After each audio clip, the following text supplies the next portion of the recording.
छपरा जो कि वहां पे अखंड ज्योति आई हॉस्पिटल है, जो प्रतिवर्ष 2 लाख ऑपरेशन करेगा, जो कि पूरे विश्व का पहला ऐसा अस्पताल होगा जो कि छपरा में स्थित होगा।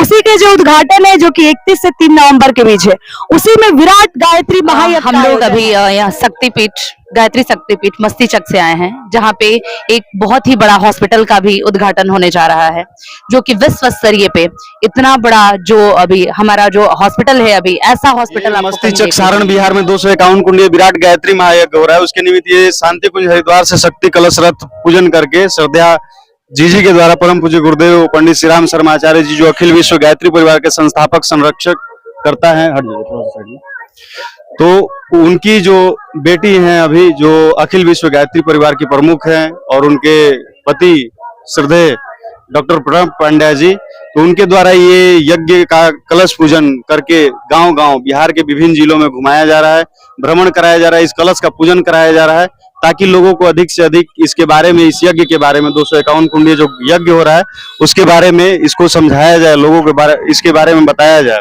इसलिए ये यज्ञ का मतलब क्या है, लोग समझते हैं कि केवल हुमाद को डाल दिए, हवन सामग्री अग्निकुंड में डाल दिए, उसको स्वाहा स्वाहा कर दिए और हो गया हुमाद। नहीं, यज्ञ का मतलब होता है दान, संगतिकरण और यजन, मतलब पूजन, देव पूजन, देवता का पूजन करते हैं यज्ञ में, और संगतिकरण, लोग अच्छे लोगों का संगतिकरण करते हैं, जो धर्मात्मा प्रवृत्ति के लोग होते हैं उनको एकत्रित किया जाता है अच्छे काम के लिए, महाकाल की योजनाओं को आगे बढ़ाने के लिए। तो इस तरह के कार्य को आगे करने के लिए उन लोगों को चुन के एक संगतिकरण, उनको एक माला में पिरोया जाता है, जैसे माला में मोती को पिरोया जाता है वैसे उन लोगों को पिरोया जाता है, उनको समझाया जाता है कि आप आगे आइए, आपके अंदर भावना है, करुणा है, आप तन मन धन से इस देश की, समाज की सेवा कर सकते हैं, तो आप आइए। इसके लिए ये ज्ञान रथ है, ये शक्ति कलश रथ है, इसमें सद्बुद्धि की देवी गायत्री माता का मूर्ति लगा हुआ है, और परम पूज्य गुरुदेव पंडित श्री राम शर्मा आचार्य जी, जो गायत्री को घर घर जन जन तक पहुंचाने का संकल्प बीड़ा उठाए हैं, उनका मूर्ति लगा हुआ है, जो 3200 से अधिक किताब लिख चुके हैं, और जीवन का कोई भी ऐसा पहलू नहीं होगा जिसके समस्या नहीं होगा जिसके समाधान के बारे में परम पूज्य गुरुदेव ने नहीं लिखे होंगे। चारों वेद, 108 उपनिषद, 18 पुराण का भाष्य, सरल भाष्य हिंदी में किए गुरुदेव, और परम वंदनीय माता जी स्नेह सलीला शक्ति स्वरूपा, स्नेह सलीला वंदनीय माता जी जो है, जब गायत्री तपोभूमि मथुरा में बालिकाओं के लिए जब गुरुदेव एक उस विश्वविद्यालय का निर्माण कर रहे थे, छात्रा इंटर कॉलेज का, तो उस समय परम वंदनीय माता जी ने अपने स्त्री धन जो मायके से मिलता है उसको बेचकर और परम पूज्य गुरुदेव के हाथों सौंप दिए कि इसको बेच के आप उस जो बना रहे हैं उसमें लगाइए, क्योंकि हमारे बच्चे जो हैं वो रोड पे बिना पढ़े लिखे घूमेंगे और हम शौक और श्रृंगार करेंगे, कहना का नहीं, ये नहीं हो सकता है। तो परम वंदनीय माता जी ने उनके साथ आई, और इस मिशन को आगे बढ़ाने में उनका भी, दोनों लोग का बहुत बड़ा हाथ है, योगदान है। तो ऐसे थे हमारे परम पूज्य गुरुदेव और परम वंदनीय माता जी, उन्हीं के निमित्त ये गायत्री, गय मतलब प्राण, त्रि मतलब त्राण, जो प्राणों को त्राण दिया है उसे गायत्री बोलते हैं। तो ये गायत्री माता का शक्ति कलश रथ हम लोग लेके गांव-गांव भ्रमण कर रहे हैं, और 251 कुंडीय विराट गायत्री महायज्ञ का प्रचार कर रहे हैं हम लोग। अखिल विश्व गायत्री परिवार शांति कुंज हरिद्वार और पूज्य शुक्ला बाबा की तपस्थली मस्तीचक जो छपरा में पड़ता है सारण बिहार में, वहां से हम लोग ये रथ लेकर आए हैं। वहां से हरिद्वार से पूजन करके इस रथ को यहाँ पे भेजा गया है, और उसके बाद ये मस्तीचक से हर जिलों में, बिहार के हर जिलों में भ्रमण कराया जा रहा है, इसको घुमाया जा रहा है, पूजन कराया जा रहा है, लोगों को समझाया जा रहा है यज्ञ के बारे में। यज्ञ के बारे में समझिए, यज्ञ क्या होता है। केवल स्वाहा स्वाहा कर देने से यज्ञ नहीं होता है, यज्ञ जीवन जीना पड़ता है। यज्ञ का मतलब होता है दान। दान किसको बोलते हैं? लोग दान मतलब देना समझते हैं। देवता का गुण हमारे अंदर है। देवता का गुण क्या होता है? देने वाले को देवता बोलते हैं और लेने वाले को ले होता है। मार झगड़ा, इनका छीन ले, उनका झपट ले, ये क्या है? राक्षसों का गुण है। ये हमारे अंदर नहीं होना चाहिए। अगर वो गुण है तो फिर हम देवत्व को धारण नहीं कर सकते। तो इसलिए इस बात को समझाने के लिए कि यज्ञ का जो असली तात्पर्य है, जो मेन मकसद है, वो क्या है, वो समझाने के लिए हम लोग ये रथ को लेकर बिहार के विभिन्न गांवों में, विभिन्न जिलों में भ्रमण करा रहे हैं।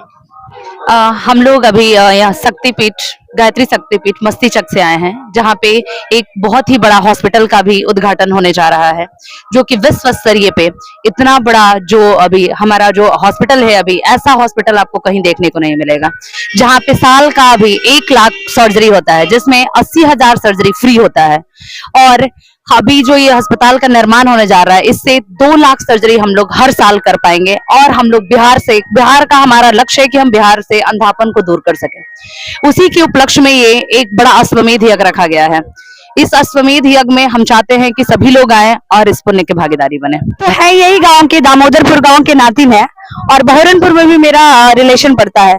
हम 10 साल से छपरा में रहते हैं। छपरा जो कि वहां पे अखंड ज्योति आई हॉस्पिटल है, जो प्रतिवर्ष 2 लाख ऑपरेशन करेगा, जो कि पूरे विश्व का पहला ऐसा अस्पताल होगा जो कि छपरा में स्थित होगा। उसी के जो उद्घाटन है, जो कि 31 से 3 नवंबर के बीच है, उसी में विराट गायत्री महायज्ञ का आयोजन है। जो कि विराट गायत्री महायज्ञ का जो आयोजन हुआ है पूरे वैदिक तरीके से हुआ है। जो उसकी यज्ञशाला बनी है वो 11 ताला, जैसे हमारे गीता महाभारत और उपनिषद में लिखा हुआ है, उसी की तरह उसका निर्माण हुआ है, जो कि एक भव्य है, एक ऐसी ऊर्जा उत्पन्न करेगी जो पूरे वायुमंडल की शुद्धिकरण कर देगी। और वहां पे उसी के साथ साथ आपको सूर्य नवग्रह मंदिर का भी दर्शन होगा।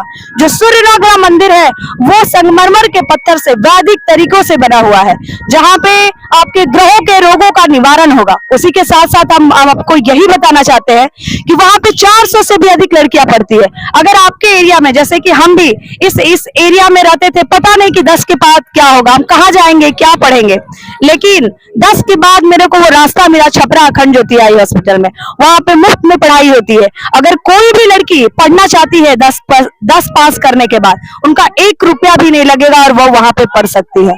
वहां पे आपको वो जो हॉस्पिटल है वो 300-400 पुराना नागा साधुओं का जगह है, एक तापित जगह है, एक तीर्थ है, जो कि आप वहां जाएंगे तो महसूस करेंगे। आपको वहां की ऊर्जा महसूस होगी। ऐसा लगेगा मानो कहाँ हम आ गए हैं, हमारे अंदर क्या परिवर्तन हो रहा है। वहां पे आपको 40 वर्ष पुराना महादीप प्रज्वलित दिखेगा। वहां पे जो अग्नि जलती है, वहां जो मंदिर है उसमें प्रतिदिन हवन होता है। और जो वो हवन होता है, ना कि माचिस जलाया जाता है, ना कि उसमें कोई अग्नि बाहर से डाली जाती है। जैसे ही मंत्र पढ़ा जाता है, जैसे ही हवन शुरू होती है, वो अग्नि खुद प्रज्वलित हो जाती है। वो देख के आपके मन में ऐसा भावना उठेगी कि ये क्या हो रहा है, भगवान है और उनकी चमत्कार होती रहती है। यही भावना से हम यहाँ आए हैं कि वो जो महान तपस्वी जो वहां पे रखे, इन्होंने अश्वमेध यज्ञ का आयोजन किया है, आप लोग वहां आए, जो कि ये अश्वमेध यज्ञ 40 वर्ष के बाद हुआ है। तो आप लोगों से नम्र निवेदन है, हम इसी गांव दामोदरपुर के निवासी हैं, तो हम चाहते हैं कि भोजपुर जिला से कम हम 5000 लोगों को ले जाएं और इस महान काम में योगदान दिलाएं और यज्ञ को सफल बनाएं। बहुत बहुत धन्यवाद आपका।